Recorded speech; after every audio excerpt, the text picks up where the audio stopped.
trouble already. Problems on the racetrack. The 47 gets turned around, and so Brett Butler, and also it looks like Justin Lofton's going to back it into the wall. That's Donnie Neuenberger. Donnie in that Neuenberger. six truck.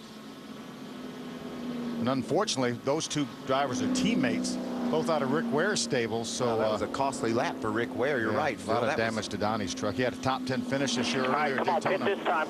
You have to figure maybe Neuenberger let off the gas and. Hey guys, we need to come in here. And possibly someone got into the back of him. Either that or these straightaways are banked so much, Phil. If you abruptly hop out of the gas, the back end will just come around on you. That could have possibly happened as well. And he may have hit the brakes at the same time, which would really accelerate that situation. It was folding underneath Brett Butler's number 47. Donnie Neuenberger in the 6 with extensive damage to the back of that truck. Would you believe Kyle Busch in his brief career has just passed Mike Bliss for the 5th all-time in laps led in the Camping World Truck Series? Yeah, you know who has the record and about what number he is as far as laps led in this series? The name probably is easy. I got to say Ron Hornaday. Ron Hornaday is the name, and he is closing in on 9,000 laps. You can see on the top of the screen there, Brett Butler was down under another truck. He got loose because he was pinched down on the inside. Looked like Donnie Neuenberger ran up on another truck maybe and got on the brakes to keep from hitting the other truck. You see Butler sideways there in the corner. Let's watch for the 6 truck of Neuenberger. Yeah, we see it happen so many times when you have a truck on the inside. Watch Donnie now. He's coming off the corner now, the red and white truck. He saw that truck in front of him. He turned left to try to avoid that truck and then lost control. This will be a better view of it, hopefully up top. You can see Neuenberger coming off the corner. He's closing fast on Jen Cobb, and he turns to keep from hitting her.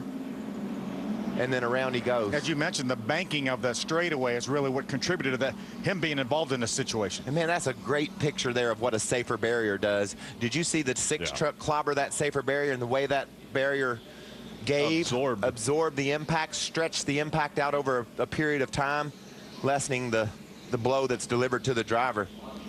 Check this out. Let's watch this barrier give. That's exactly what that thing is for. That's what it was designed for. And what a tremendous job that barrier does. And, you know, you used to come here and just dread possibly blowing a right front tire. Not that it's any fun now, but it's a whole lot less than it used to be. A couple of guys had some career-ending crashes here, broken bones. You hit a wall here at Dover back when the walls were concrete. That's what I'm going to tell my kids about one day. Man, Daddy used to race when the walls were concrete. Can you believe that? When you didn't have to walk to school both ways uphill in the snow? We did a little bit of that, too. So the work being done on the number 6 of Donnie Neuenberger involved in this first caution, as well as Brett Butler. The 88 soldiers on inside the top 10, and now we have a caution. James Buescher sideways. We've got Stacy Compton also sliding sideways. He had contact from the back. You can see that. Yeah, he got clobbered when he slowed down for the crash. There was a bunch of trucks bearing down on Buescher when he... Be careful, left front's down, left front. There's James Buescher right there, the Wolfpack Reynolds Chevrolet. We saw Taylor Mawson do all he could to avoid hitting James Buescher. And fortunately for Taylor and for James, he was able to avoid him. There's Taylor right there. I'm sure he flat spotted those front tires, though.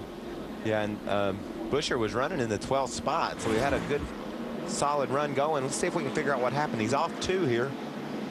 You're going to look to the outside of David Starr in the 81 truck. David, I don't think realized he was there, and he got him squeezed up a little bit. That's what happened. Jennifer Jo Cobb in the 10 was down at the bottom, and you had 2 guys racing for position. Neither wanted to give. Yeah, we're 20 laps into this race. You know, discretion's a better part of valor right now. Especially if you're Stacy Compton thinking, I wish these guys had to work this out on their own. There's another view right there. You know, it's just like you said, Phil, we're a little bit too early. Either one of those guys could have avoided that accident. Unfortunately, both of them decided they were going to get in that hole. And if one of them had a given, obviously this early in the race, the reason why James was in that position was because he got pinched off coming off turn 2. Had a great run on the high side coming off turn 2. Look at Taylor Mawson lock the brakes up, and how long he did it here to just barely avoid Buescher. But those guys are going to be able to get some fresh tires and still be in this battle. Both of them have good trucks. And remember, Goodyear gave these guys an extra 1.5 sets of tires. There's the contact right there that turned Stacy Compton around. Was it a tire monkey got him? Looks like the 12 of Mario Goslin was behind the 60. Well, there's no way that Taylor would have suspected, I don't think, that James was going to make that big dive for the corner. I mean, he came from way up high to try to close that door, and there just wasn't room there for him. Take a look this right. Look at this right side of your screen. Look at Taylor. Look how out of shape he is. But look at the job he did. He never overcorrected that truck. Most times that guy would overcorrect and catch the left rear corner of that 12 truck and turn them both around. He's traffic the wrong way. Oh, trouble. Max Pappas off turn 2. Hard Max contact. Pappas has a problem with the right front, blew the tire, got into the wall, Yeah, I'm okay. and you got the response Like the there. right front went down. Yeah, okay. That's hard contact for that Geico truck. He was running in the 10th spot. Been a tough day all around for Max. Unfortunately, was not able to qualify for the Sprint Cup race this weekend. But just here, just trying to get experience, gain experience. He's getting better and better and better. And he was really doing a nice job in this truck running in the top 10. And looks like the right front tire went down. So our third caution of the day comes out. This time it's Max Pappas. We take a look. Oh, yeah. That's a wrong place to have that happen, Yeah. too, man. He's just along for the ride. And these guys now have 50-some laps on the tires. It'll be interesting when they pit for our pit reporters to get a look at these tires. Is there going to be right front issues? We didn't think so.